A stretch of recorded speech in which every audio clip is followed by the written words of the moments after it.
Hey, it's Kaero. Welcome back to the channel. I don't really know how to start this video, but I'm going to be talking about the future of this channel. About 2.5 years ago, I want to say, I started making content. And I started making content because I enjoyed Magic the Gathering so much. Now, this news that I'm going to give you today is I'm not quitting. I'm not quitting, I'm not stopping. So if you've been subscribed to the channel for a while, just rest assured that I'm not going away. It is good news, but I kind of want to go through the story of how I got started and then a little bit of the milestones along the way, and then do the announcement after the fact. So I started playing Magic the Gathering when I was in about 5th grade. Some kids brought some cards to school, and I was like, this is pretty cool, because I had liked, fantasy stuff, and role-playing games were just there were a few on, like, Sega Genesis and that. I know I'm showing my age here. But I was starting to get into that, and I thought it was really cool. So we kind of got into it there, and we played by, like, our own rules. We basically, we drew, if you ran out of cards in your deck, you just drew 7 more. Like, we didn't really know the rules, but I had Magic experience early on. I got in and out of it over the years until I started going to more local game stores and playing standard events, and this was probably around the time Lorwyn block was released, and Morningtide. And one of my first memorable experiences was going to Chicago. I had gotten off work at 6 a.m., worked an overnight shift, and my buddies came and picked me up, and we drive to Chicago. No money, blew a tire on the way there, had to scrounge for cash to buy like an old used tire to make it there.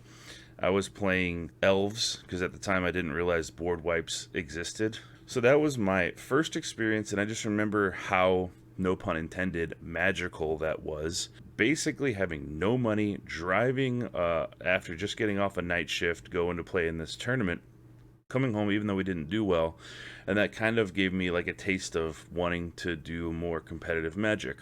Well, life happened, things went by, changes in life happened. I kind of got out of Magic for a while. I came back in 2019. I started messing around with it a little bit, and then the 2020 pandemic hit. One of my buddies was like, hey, they have Arena now, you should try that. So I got on Arena, really enjoyed it, started learning, made it to Platinum 3 my first month when I was trying to play ranked. I always had it in my mind that I wanted to do content creation, but I started out on Twitch. But I did take like almost a year of playing constantly, researching the meta, trying to brush up my skills, because I didn't want to start making content just for the sake of making content. I wanted to be sure that, okay, there's some value in what I'm doing, whether that's entertainment, whether that is having decks that win or are competitive. Eventually, I started streaming on Twitch, and I remember firing up that go live button every night and looking over at the other screen, seeing the total viewers, and it would just be 0 for hours. Every once in a while somebody would pop in, maybe 1, maybe 2 people. Somebody would say something, and I'm like, oh, there's somebody here in the channel, that's crazy. And then I started making YouTube videos, and I found, okay, there's a little bit more discoverability on YouTube. Fast forward to the time that a lot of you probably found me, if you're a current subscriber, or if you're not, welcome. I was getting a little tiny bit of traction on YouTube. I was starting to make a few friends with other content creators, people that were kind of the same level as me. Eventually, the plan was to get to 1,000 subscribers, so that way you could get your own YouTube URL and monetized and all that. I was aware that it wasn't going to be very much money, but I was like, that would be cool to be monetized and reach the 1,000 subscriber mark. And that's where this comes in. This is a pack of Magic the Gathering cards from the set Fallen Empires. This set released in the 90s, but my friend gave me this pack. And we were probably at like 400 subscribers or so.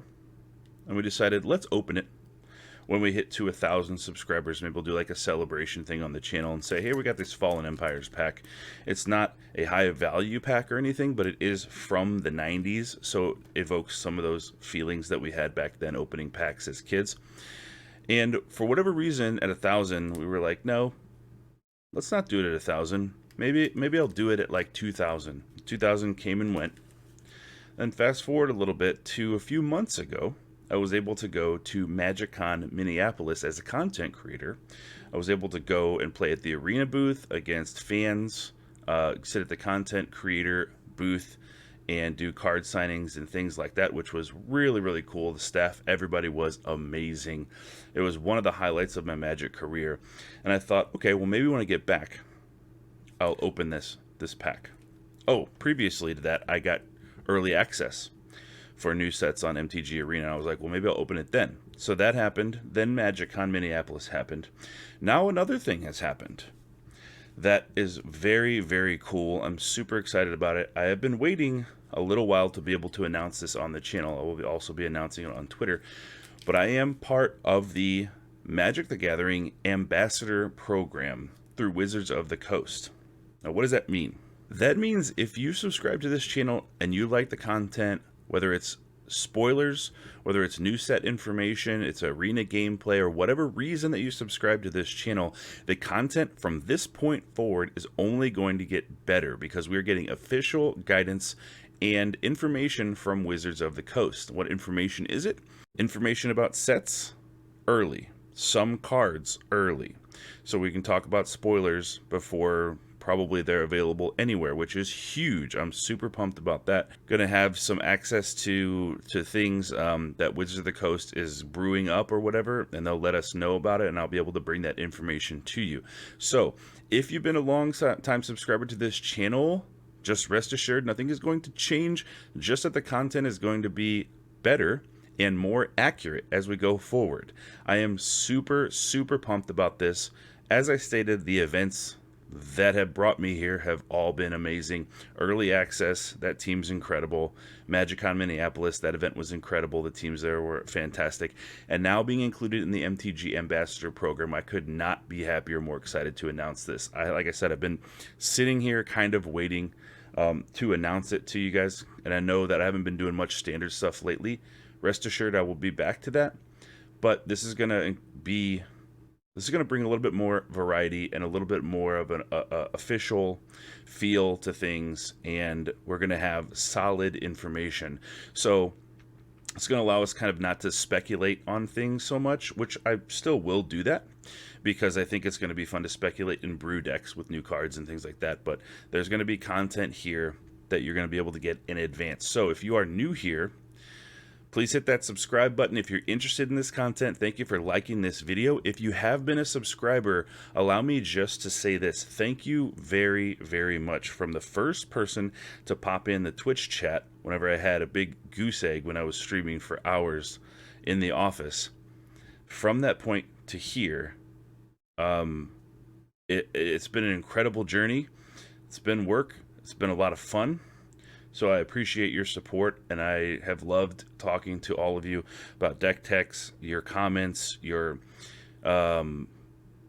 ideas for the AI card videos, which were a lot of fun there. It's made some ridiculous cards. So let's let the journey continue, this time guided with information from Wizards of the Coast, and I cannot wait to bring you this information. As always, I hope you have a great week, and I will be updating you further as time goes on. Thanks again for everything. Oh, I almost forgot. When are we opening the Fallen Empires pack? Right now. Let's go. Let's see what's in this pack that's been sitting on my computer for 2 years. Alright, so here we go. This is Fallen Empires.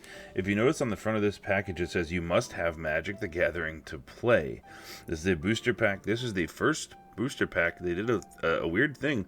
They made it only 8 cards. So you can see down below it says booster pack 8 tradable game cards, and it says Deckmaster Richard Garfield game. On the back we can see that it has a little story about the lore. In the southern oceans of the Dominaria Prime lay a continent of great kingdoms. Far from the war between Urza and Mishra, the lands of Sarpedia prospered, but as the climate changed, resources dwindled and empires crumbled. Hideous new species arose in the forest and seas, forcing the Sarpedians to fight for their very survival. Recruit these toughened warriors and vicious predators for your duels, but beware lest you fare no better than the Fallen Empires. We've also got a little 1994 Wizards of the Coast.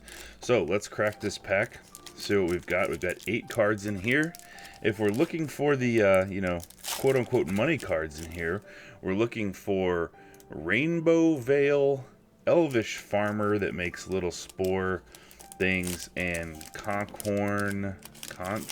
Horn, and Thrall Champion.